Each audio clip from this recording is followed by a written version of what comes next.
Oh, yeah. Right. Good one. We are live in studio. We are in my office with many nicknames. The mayor of Chardon, unofficially. That's Chris Cross. He is. He's a wonderful man. I saw him on Monday. A legend. He's the legend of GTV. He is a Chardon graduate. He is in our Hall of Fame. He might have a key to just about everything inside of this building. Maybe. I have no keys to this building. Oh, but somehow you just magically are always in here. You have the magic button. I know Spence. He knows Spencer. We are in studio with Dave Jevnikar, and on my podcast, as always, is Doug Heim. How you doing, Doug? How are you? Mrs. Bondi is also here, Hi, everyone.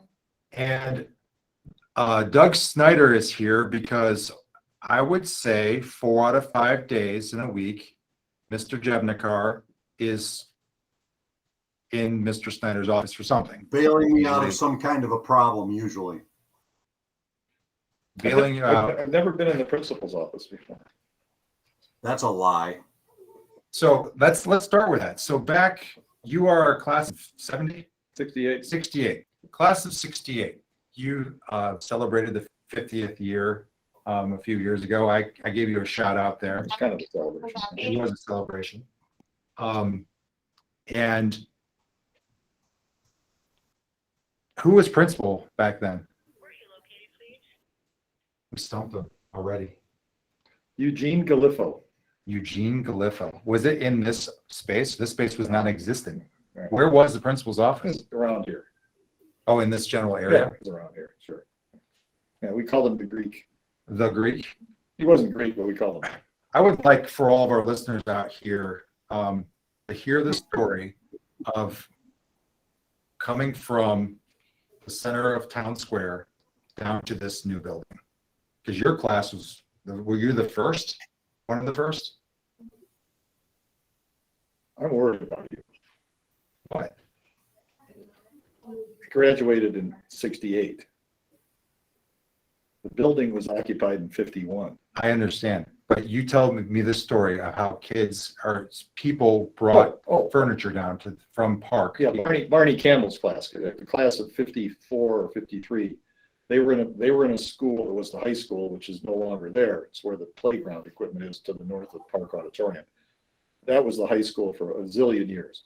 And they literally, one day the superintendent said, "Hey boys, we're moving," and they got their pickup trucks and they literally hauled furniture down here to a very, very small version of this building. It was only one hall and one section of cafeteria and an all-purpose room. That's where the gym is now. That's all it was. It was a very small, it wasn't even called the high school, it was called Chardon School.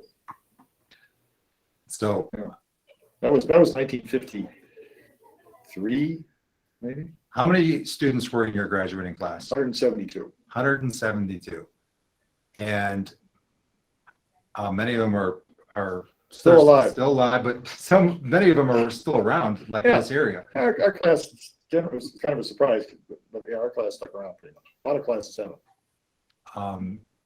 You told me stories about your experiences in the barn, basketball. Yeah, we were terrible. Novatsik came in the barn. Didn't he make the first layup on the other side of the hoop? He did that against Madison in the JV game up there. He on a center jump, he got the ball and fired it. And then they lost by 1 point. That was the JV game up there. I was a freshman when I was a senior, so we didn't play basketball together. My senior year, we were getting our butts kicked by Fairport. He was brought in right before the half was about to end, first half, and I played center and snapped him the ball, and he fumbled it. That was a bad night all around. Wow.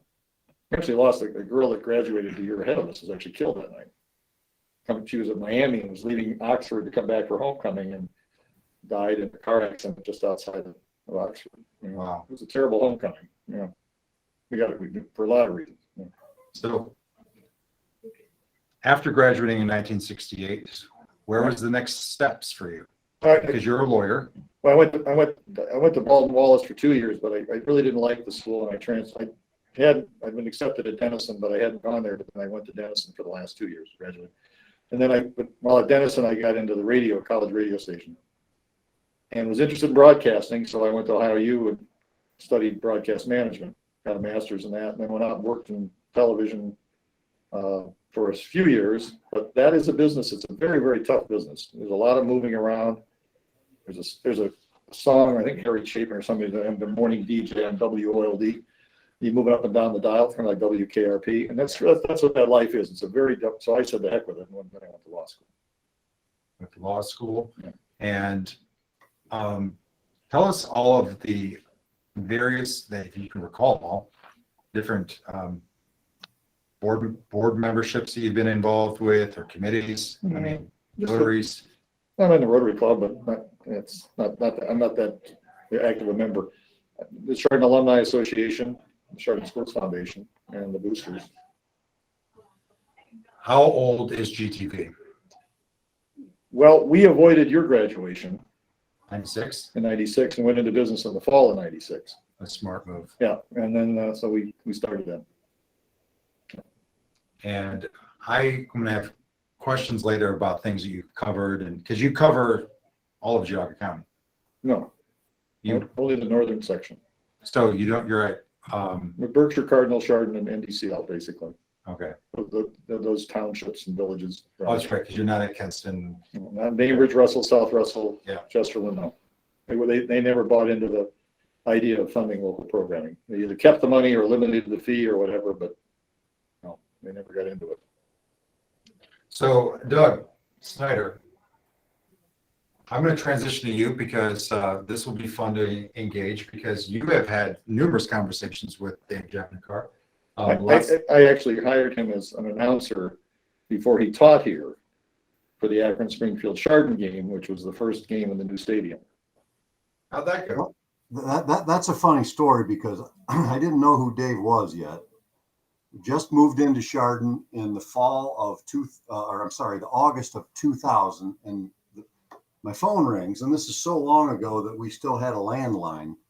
And the phone rings, and I answer it, and it's some guy named Dave Jevnikar who's calling me asking if I want to do. He's heard that I have a communications degree, and wants to know if I want to do the play-by-play for the Chardon Springfield football game in the new stadium. And my answer was, well, Mr. Jevnikar, you know that I don't know anyone in Chardon yet. And Dave's answer was, I don't care. So I got a roster, and I introduced myself to Coach Doyle and asked him a few questions, went to a practice, and did the play-by-play for the game with John Walsh on a Friday, and we started school the following week. So I had a play-by-play game under my belt before I taught one day at CHS, which is kind of a unusual story if you think about it. Yep. And the rest is history. So Dave and I have had a friendship and a relationship for 22 years now. So it's been great. So I'll ask a question. Everybody in Chardon knows about GTV, Dave. Can you just give us a thumbnail sketch on how that went from an idea to a reality, from your perspective running it? Well, when I started with Cablevision in 1981, we were management folks at the different systems, wherever they were. We were schooled or taught that there was tremendous value in local programming. Chuck Dolan had set up his Cablevision operations on Long Island and had incredible success with doing a lot of local programming out there because the New York City television stations basically ignored Long Island. So it was a market for them to, and they had a news channel, they had sports channels, they had all kinds of things on Long Island. So because that was the home office for Cablevision, that was the philosophy that they pushed out to all the managers, no matter where we were, Chicago, Michigan, Boston, Connecticut, wherever there were operations where we had local channels and we had local equipment and we did local programming. In my days with Cablevision in the 80s, we did a high school football game of the week. It wasn't just Chardon. We did Berkshire, because at that time, well, the Cablevision system was in Bainbridge, Russell, South Russell. So we did West Geauga, we did Kenston, We did NDCL. We were in Newberry. We did Newberry games, Berkshire games, Cardinal games. We had a game of the week every week. So that's how it all started. And then when I was asked to go to Norwalk, Connecticut, I didn't go. I stayed here, and and then I worked for Sports Channel for a bit, and then I went back. Then I started working at Newman and Bryce, and the idea came. And then the Cablevision office closed, so all local programming went away. So I had the idea of starting the local channel and funding it through the cable fee that people paid that was going to the towns. So I had to pitch to all the towns and townships the idea of taking that money they were sort of used to getting and turning it over to local programming, and that's how we started. So then we became a 501c3. We have contracts with those communities. They send the money to us. We program with the money as to the degree that we can, based on the funding we get. So we do more for Chardon than we do for Burton because we get more money from the Chardon area than we get from Burton. So that's the idea. It's an extension of the idea that I really learned at Cablevision, the value of local programming. And local programming makes more sense in smaller communities than it is in really larger communities. I call it the incident recurring contact. You meet people more often in smaller communities. So you know people, et cetera, et cetera. So there's more of a connection. You don't have the connection for local programming in big cities because it doesn't work. So many of us know GTV as a coverage of high school sports, but obviously there's also concerts and other school activities, school board meetings, right. Memorial Day, parades, all kinds of community events. It's really a chronicle of Chardon history since 1996. It's a lot of history. We have thousands and thousands of photos and over 3,000 video recordings now. So it's a slice of life since starting in '96. But you're 70% of it's school, and that's how it is in small communities. Most of your activities are school centered. But yeah, we do the council meetings and board meetings and festivals and that kind of stuff. Did you cover Veterans Day today? Yeah. Nice. The courthouse. So over 3,000 recordings. Do you remember the first sports recording in Cardinal GTV? Berkshire Girls Volleyball. I'm sorry? Cardinal Berkshire Girls Volleyball. It was September 14th of '96. I'll take that as a yes. You do remember. That's fantastic. No, I don't remember who won. Do you have a favorite recording or favorite GTV sports event? Well, the favorite recording was done before GTV started. I went around the year before, 2 years before, pushing the concept, and Chardon won the '94 state championship game. That's the championship. We got enough money together to put those games on an access channel on the Cablevision system. So the '94 state championship game's got to be my favorite. Nice. Awesome. Yeah. So most people probably don't realize all of the technology that goes into a Friday night football game. There's the GTV broadcast, which is now often a live stream. And then there's Dave also is kind of in charge of the football video, which includes an end zone camera and a sideline camera.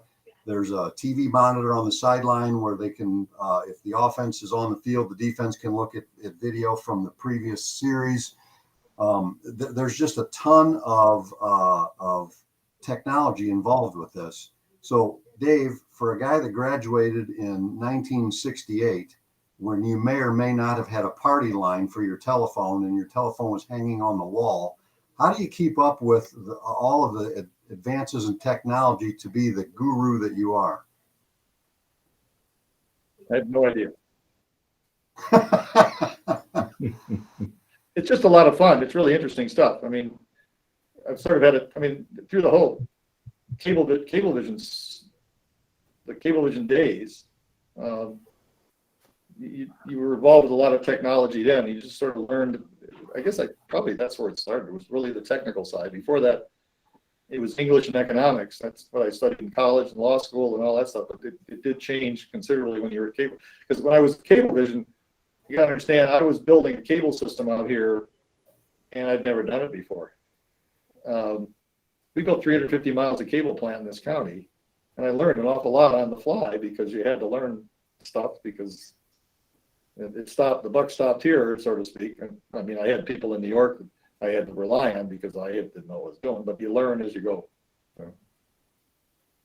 How long is So you learn as you go, and you go from installing the cable lines to huddle cameras in the stadium and a huddle camera in the gym and keeping up with all that technology. So on behalf of all of us who rely on your expertise, thank you for everything that you do. It's a lot of fun.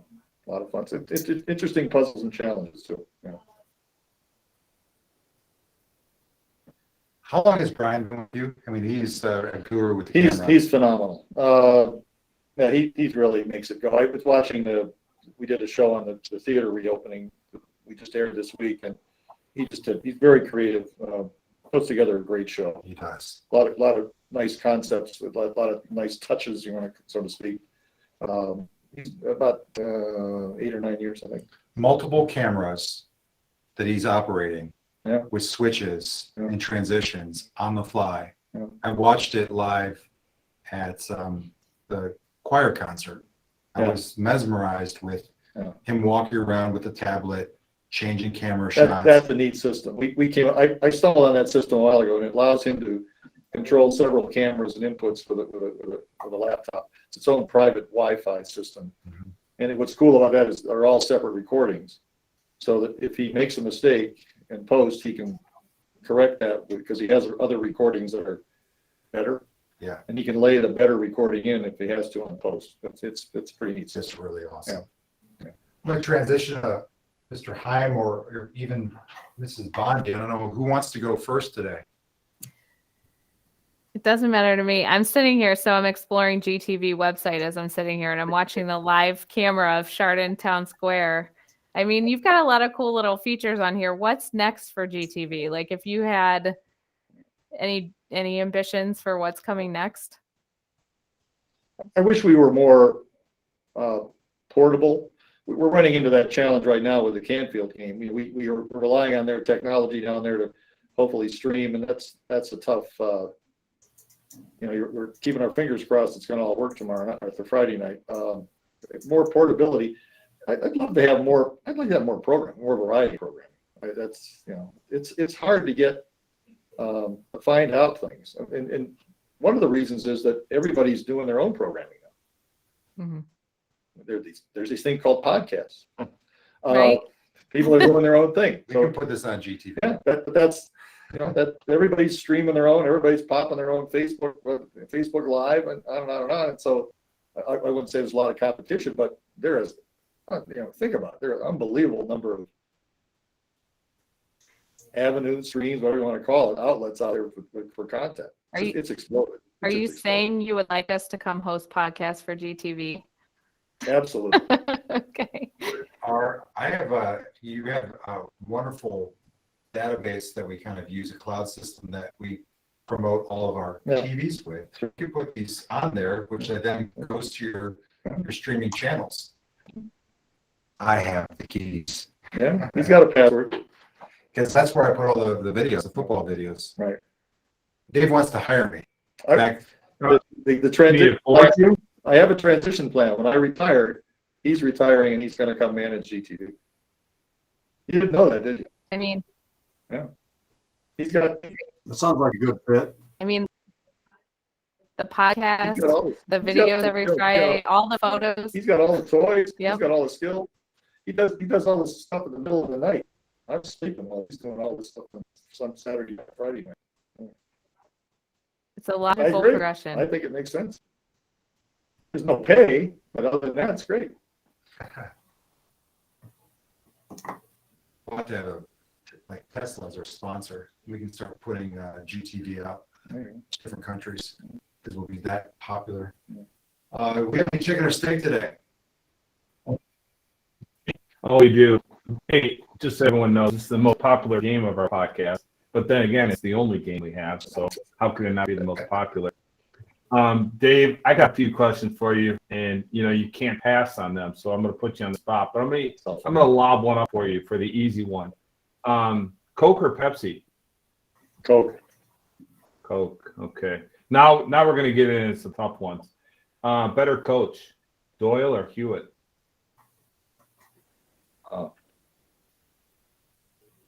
Wow, you went right for the juggler on that one. You went from Coke and Pepsi to Doyle or Hewitt. Wow.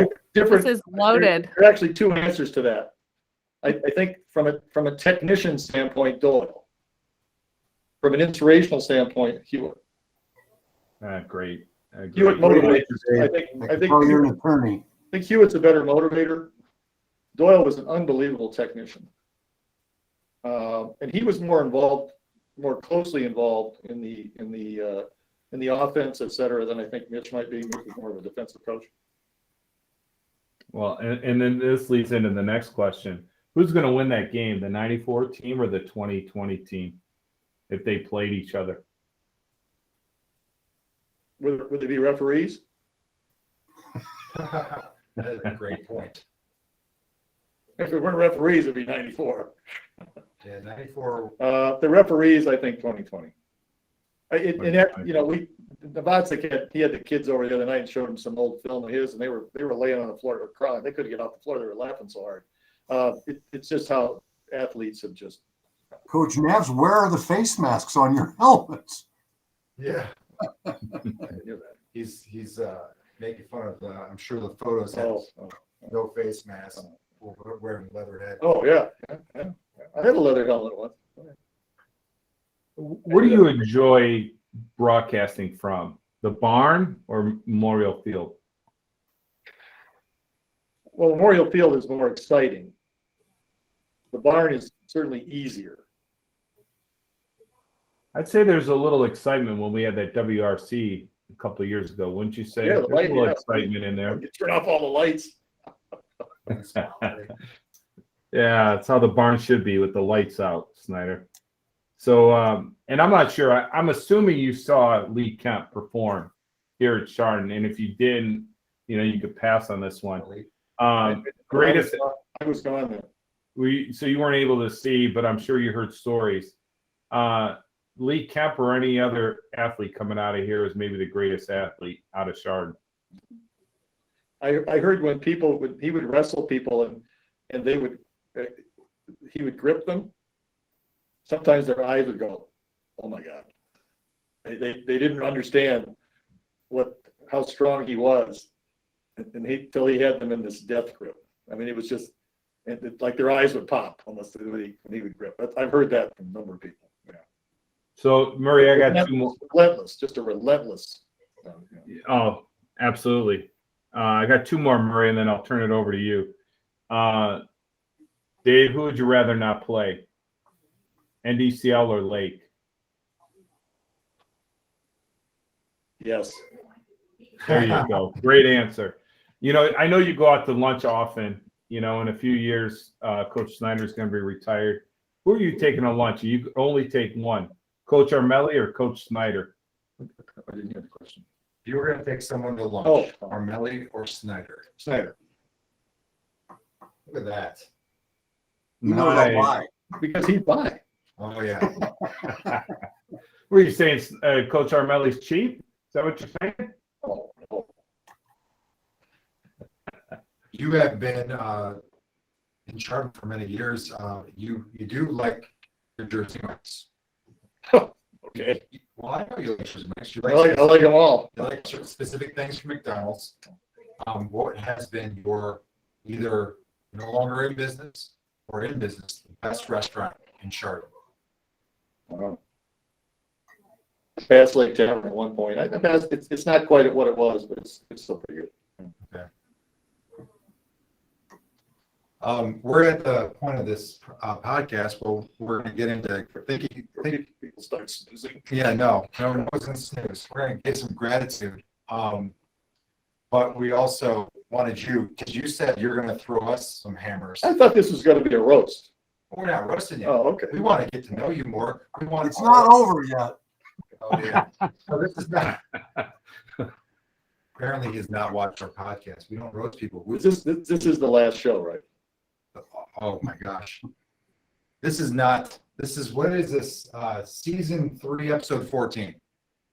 Wow. You missed season 1 and 2, episode.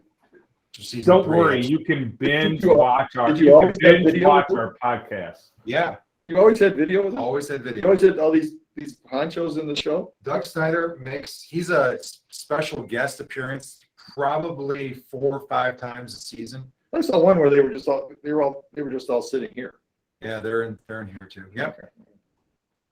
I need to get out more. So no, we're not roasting you. We're celebrating you. We're really not roasting you grateful yet. for you. And I think that, I mean, you're in a position where people don't really say thank you. So we wanted to say thank you, bring Thank you you. on. And It's always a lot of I fun. put Thank you. a file together, Dave, of some things we can use for your roast. I hope we probably won't get to all of them, but like I got a couple items here. That's your teacher's manual. can you tell us a brief story about, you told me a story about a foul shot in the barn. Some of them, was there hecklers? Well, I'm missing foul shots as I did. My girlfriend cheerleader at the other end was, let's have another one just like the other one.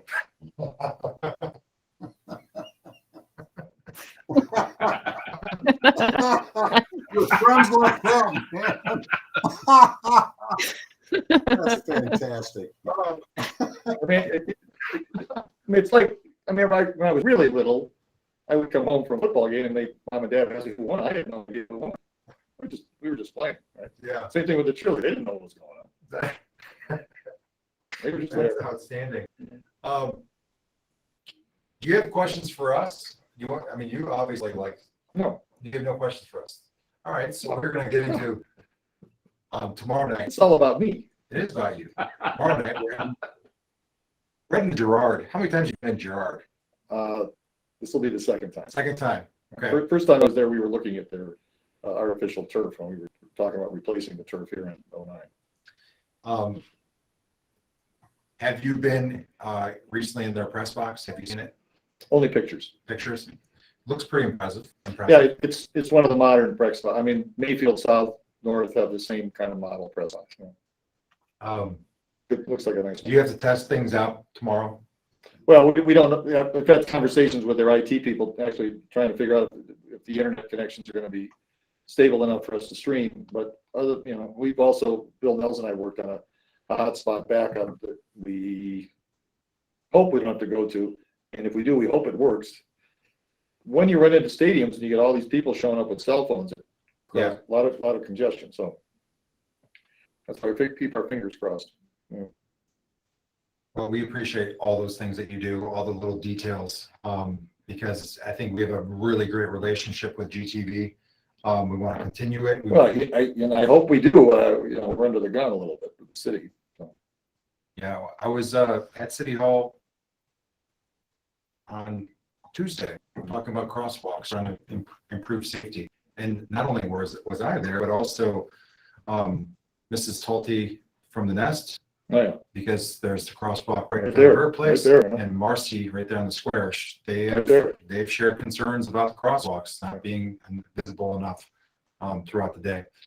We weren't allowed to walk those crosswalks. Some of those crosswalks were not even in play when I was growing up.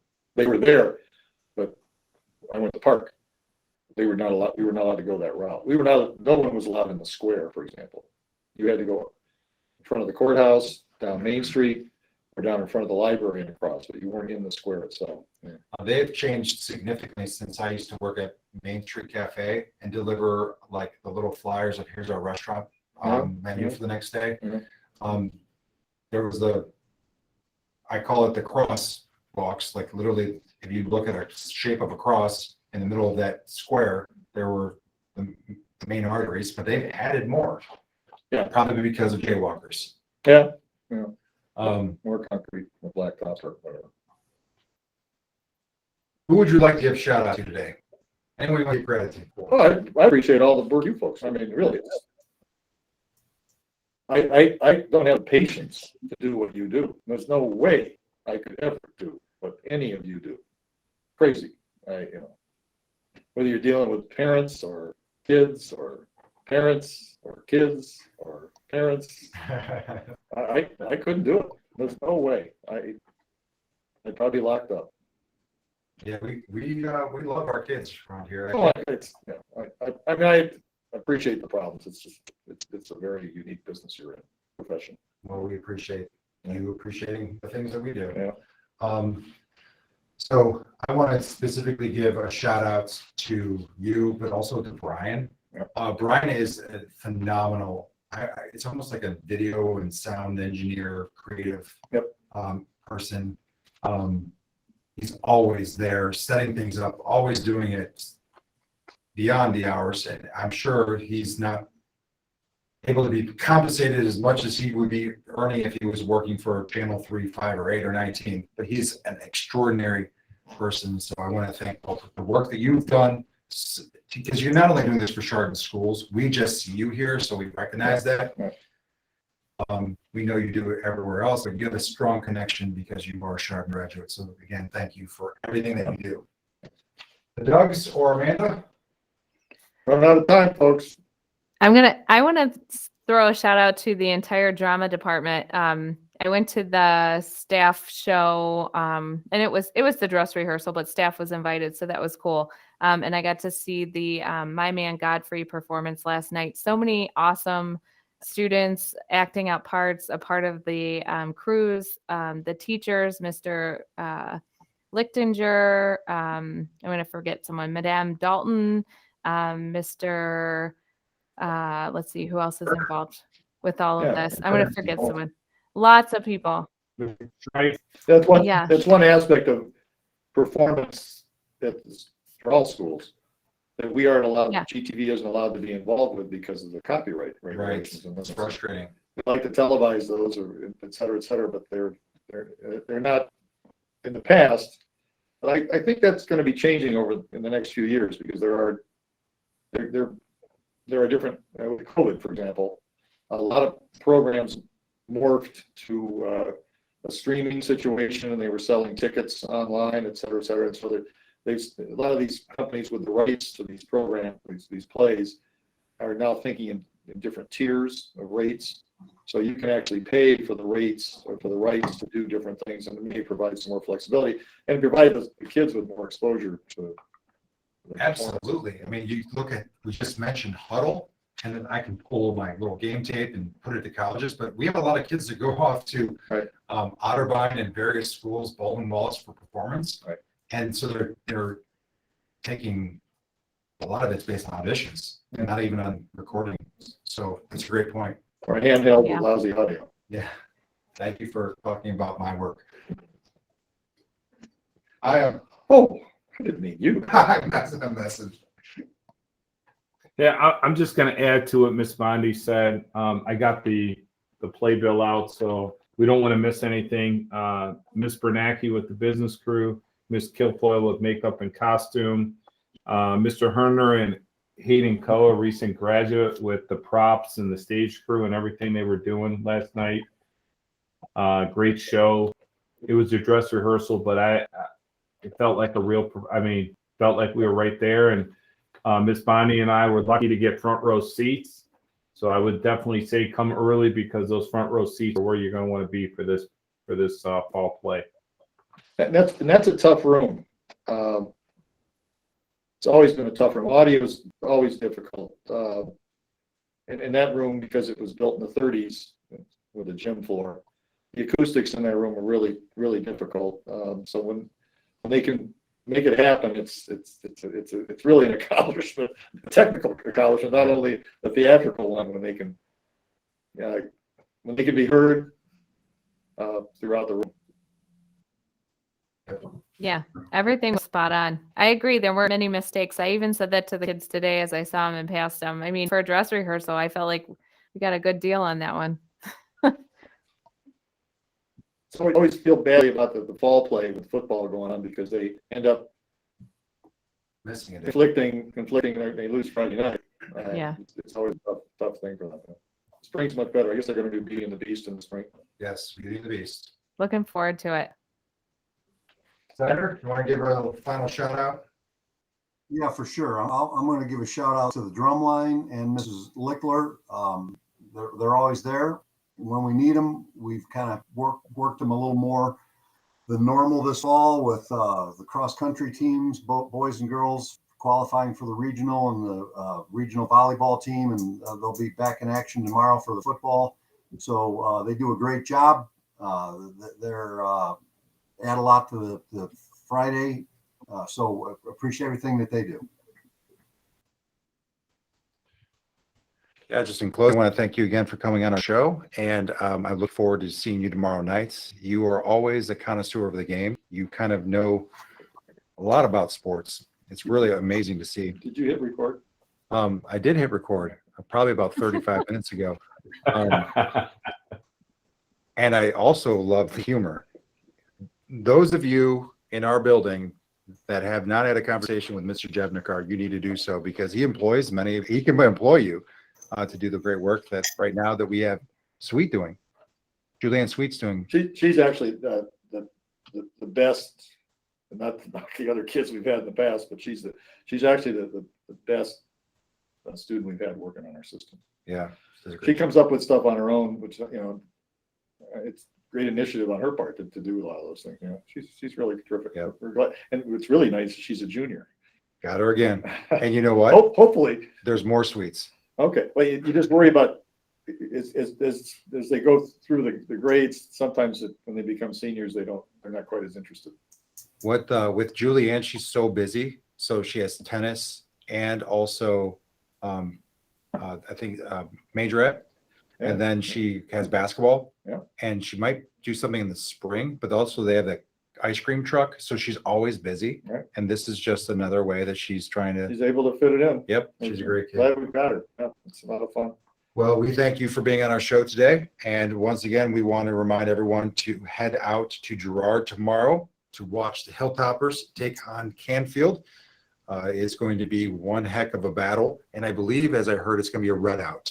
So Right. that's what the students are planning for. And Doug could confirm this. I think that we saw something in writing that they're going to be shuttling parking. From either the country club or the So baseball the field. parking is an issue. So Yeah, definitely get there.